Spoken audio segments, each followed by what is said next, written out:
What's going on, guys, and welcome back to another video, and welcome to your stimulus package update and daily news report for Thursday, October 21st.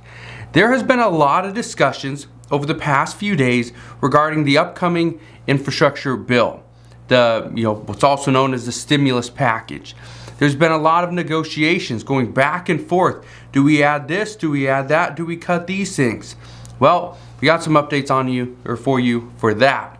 What I want to discuss today, we are also going to address the $200 boost to Social Security recipients because there's a lot of issues there, and I want to jump into immigration because Democrats are now saying they didn't try just once or twice for the immigration reform. They're actually going for a third time and hoping that the Senate parliamentarian Elizabeth McDonough actually agrees with this and allows them to put this into the upcoming infrastructure bill. So let's get into the update for today. But first, I just want to thank you guys for watching and always hitting that like button. It really does help out the channel. So now, here's what we know. Democrats who met with President Biden this week say that if talks continue on the exact same pace that they're at right now, we will have the outline of this bill by the end of this week. Again, today's Thursday, so we don't got a lot of time, but if talks continue, we will have an outline. That is good news. Senator Joe Manchin and Bernie Sanders, they have been more involved in these negotiations, which is what is actually helping speed up the timeline. Instead of going back and forth between multiple parties, they actually are talking to one another, which makes it a little bit quicker. Right now, President Biden, he is trying to get a deal done as quickly as possible. He wants to have this deal done. He wants to have the climate change included. He wants to, if immigration can be included, great. He wants this all done by October 31st. That is his deadline. Because on October 31st, he will actually go to, I think, Sweden or Scotland, somewhere, for one of their climate conventions or meetings or whatever. So that will be good news if it can get done by the 31st. Well, that's in 10 days. So we'll see if that actually happens. Senator Kyrsten Sinema says she is working with the White House in order to get her side negotiated, or at least the negotiations done from her point of view. That's what she is saying, that she's working with the White House, not with other lawmakers, not with other senators, directly with the White House. That is it. We also know progressives. According to recent reports and some statements from progressives, they're now more willing to accept just about anything in order to get this deal done. But again, I addressed this the other day.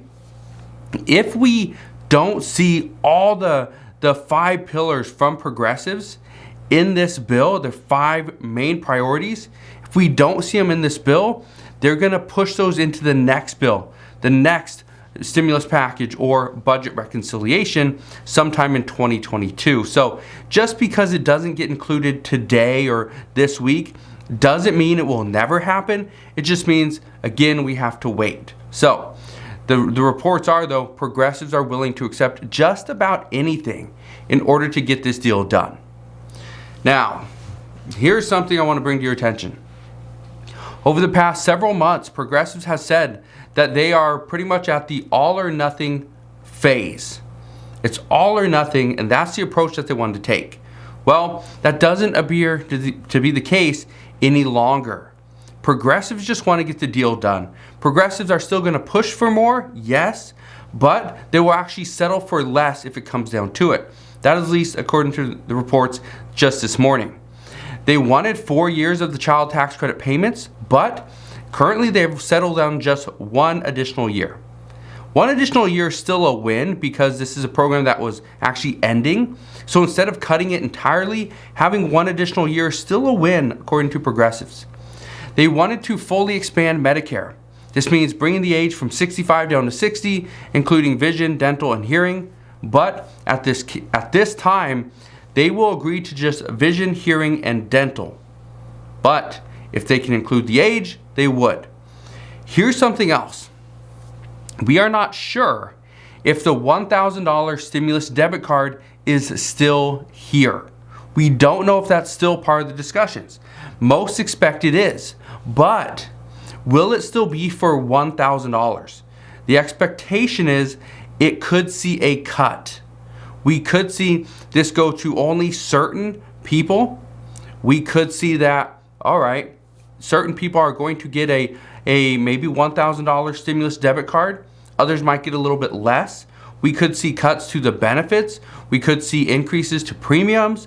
We could see different amounts of stimulus debit cards go to certain people, right? So there's a lot of things that are still on the table, but we don't know exactly what the details are just yet because, well, Congress is still working on it. We also know that progressives want to see climate change included. And just the other day, the entire state of California is now on pretty much their water shortage. They're on a drought. And so initially it was just a few counties, and then it went into about half the counties. And now it's every single county in California is now under this drought. So that's a big issue. And this is one of the reasons why many Democrats are saying we have to address climate change right now. That now is the best time. We should have done it 10 years ago, 5 years ago. But if we didn't, now's the best time. So we know we're going to be seeing cuts here. We already are. The dollar figure has already been dropped, and significantly. We know the CEPP, this will most likely be cut entirely. That's what we're hearing, is that this is going to be cut entirely simply because Senator Joe Manchin says no, this is not something that he agrees with. But this is why we're still in this negotiation process, because there's all these different issues. Now, multiple reports are saying that President Biden is losing a lot of his previous support, both from voters and from other lawmakers, simply because of his promises that he made to individuals and to Hispanics. Those two groups, okay? This is what the reports are saying. They say that President Biden once promised help for people on Social Security. This was that campaign promise of the $200 per month boost to all Social Security recipients. Okay, well, where has that gone? Why have we not seen that? Well, this is actually a good amount of money to many people on Social Security. This actually had quite a bit of support from other lawmakers as well. But now the promise that he once made has almost been completely forgotten by the Biden administration. They're not working on that. For some time now, individuals have been left out of the human infrastructure bill talks. Many people that didn't have families and children didn't get as much help and assistance through the stimulus packages that we've seen over the past year. Stimulus checks, when they went $1,400 went out to children, well, do children really need a $1,400 check? Some say yes, some say no, but experts say the majority of parents took this money and used it for other things, which is probably the case. Because does a child need a $1,400 stimulus check? No, probably not. But the family was still given that.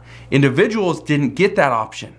They only got a $1,400 stimulus check just for themselves. Okay? So that's the issue. That's the issue, is that too many individuals have been left out. Money has gone to families and children, but individuals have been forgotten. This is what we're seeing, and this is why many individuals are not actually supporting what President Biden is doing at this time. But that's just one group. Let's talk about the other, Hispanics. Democrats pushed for immigration reform and said it was a priority. It had to be included. This is something that had to be included. But then the Senate parliamentarian shot this idea down, said it couldn't be included into the Senate's bill. So back to square one they went. But just the other day, here's some good news.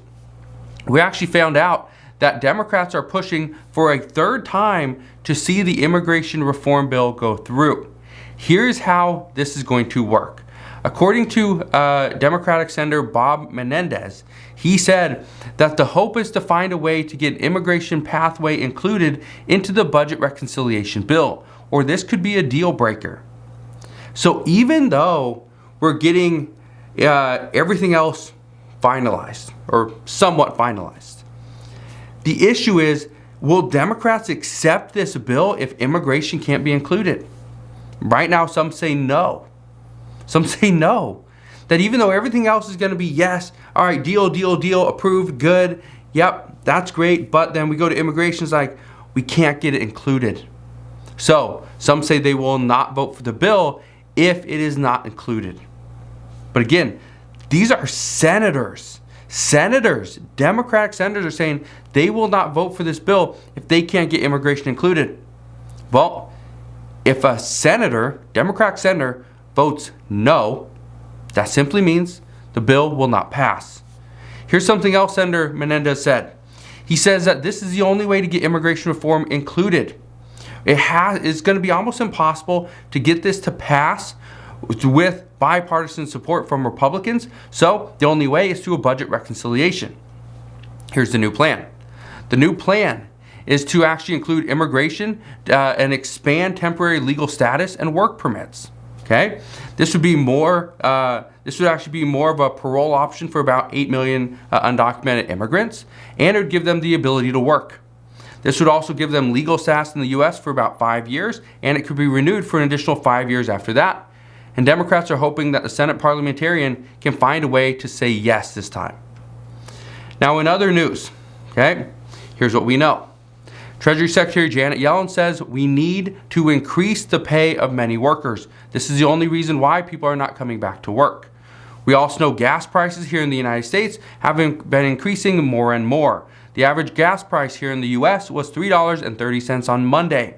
By Tuesday, it was $3.32.